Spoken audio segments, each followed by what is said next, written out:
Guys ఈరోజు అయితే ఒక డ్యూటీకి వచ్చినాం. కార్ అయితే పెట్రోల్ వేరియంట్ సుజుకి మారుతి కార్కి అయితే వచ్చినాం. ఇది వచ్చేసి 6 సీటర్, వెనకాల రెండు ఉన్నాయి, మొత్తం 6 సీటర్. ఇది పొద్దున 10కి అయితే వచ్చినాయి. ఇప్పుడు టైం వచ్చేసి 2:30 అవుతుంది. ఇప్పుడు దాకా అయితే మనం డ్రైవింగ్ చేస్తూనే ఉన్నాం. ఇప్పుడే కొంచెం రెస్ట్ తీసుకున్నాం. ఇందాక వెళ్ళి ఒక చోట అంటే వాళ్ళు దిగేసి వెళ్ళిపోయారు. అక్కడ కొంచెంసేపు రెస్ట్ తీసుకున్నాం. మళ్ళీ ఇప్పుడు రెస్ట్ మనకి ఒక 3:30కి అలా అయిపోయింది. మనకు వచ్చేసి ఒక 500 వస్తాయి, 500 550 వస్తాయి అనుకుంటా. అంతే. చెన్నైలో వచ్చేసి డ్రైవింగ్ చేసినప్పుడు మనకి చాలా 4 అవర్స్కి 500. బయట ఎలా ఇస్తారో తెలియదు, యాప్లో వెళ్ళినా కానీ అంతే ఇస్తారు.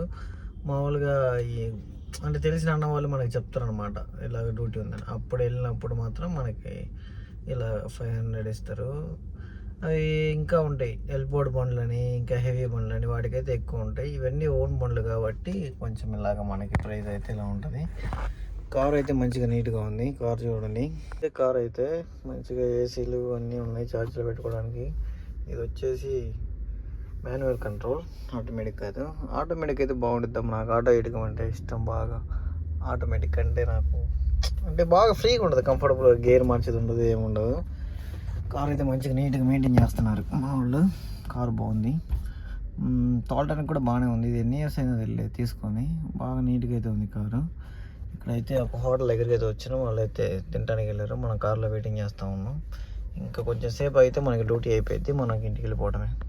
కార్ భలే ఉంటుంది కదా బాగా. అంటే నాకు తెలిసి ఫీజిబుల్గా ఉంటుంది బాగా కూర్చోడానికి కానీ మొత్తానికి. మనకు వచ్చేసి బైక్ అంతగా బాగుండదు. బైక్లో అంటే మనం బైక్ తోలాలి కదా, డస్ట్ పొల్యూషన్ అంతా పడుతుంటుంది. ట్రావెలింగ్కి నాకు తెలిసి కారు బాగుంటుంది బెస్ట్. ఇంకా బైక్లో ఏంటంటే డస్ట్ పడుతుంది. బైక్ రైడ్ కూడా భలే ఉంటుంది. బైక్ రైడ్ తప్పని చెప్పడానికి లేదు. కార్ ఏంటంటే ఇంకా కొంచెం బాగుంటుంది, ఎందుకంటే ఏసీ ఉంటుంది, ప్లస్ బయట పొల్యూషన్ సౌండ్స్ వినపడవు, డస్ట్ పడదు మన మీద. కానీ దేంట్లో వెళ్ళినా మనకి సేఫ్టీ అయితే లేదు. బైక్లో వెళ్ళినా సేఫ్టీ లేదు, కార్లో వెళ్ళినా సేఫ్టీ లేదు. అందుకని కొంచెం జాగ్రత్తగా ఉండాలి. చెన్నైకి వచ్చి ఇలాగ పని చేసుకోవడం బాగానే ఉంటుంది, కానీ ఇక్కడ రెంట్స్, రూమ్లు అన్నీ చాలా ఎక్స్పెన్సివ్ ఉంటాయి. ఎంత సంపాదిస్తున్నామో అంత మళ్ళీ పెట్టాల్సి వచ్చింది కూడా నాకు తెలిసి. కూర్చున్నామంటే మరీ దారుణం ఉంటుంది. కూర్చునే బండిలో అంత వేడిగా ఉంటుంది. ఏసీ కార్లో మామూలుగా ఉండదు. ఏసీ ఆపేసామంటే ఇంకా మరీ దారుణం అయిపోయింది, అంత వెచ్చగా అవుతుంది కార్లో. ఇది వచ్చేసి ఒక హోటల్ దగ్గర ఉన్నట్టు.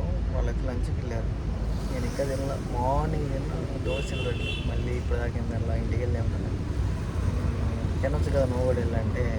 ఇంకా 1 అవర్ అయితే అయిపోయింది. బయట తినే ఫుడ్ కన్నా ఇంట్లో మంచిగా చేస్తారు, ఇంటికి వెళ్ళి చేద్దామని చెప్పేసి వెయిట్ చేస్తున్నా.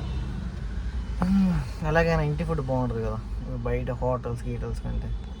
బడ్జెట్ లేకనే కాదు, నాకు బయట ఫుడ్ ఇష్టమే, బట్ ఇంట్లో హెల్దీ. అందుకని ఇంట్లో తింటా ఎక్కువ. నేను బయట అంతగా నచ్చదు నాకు.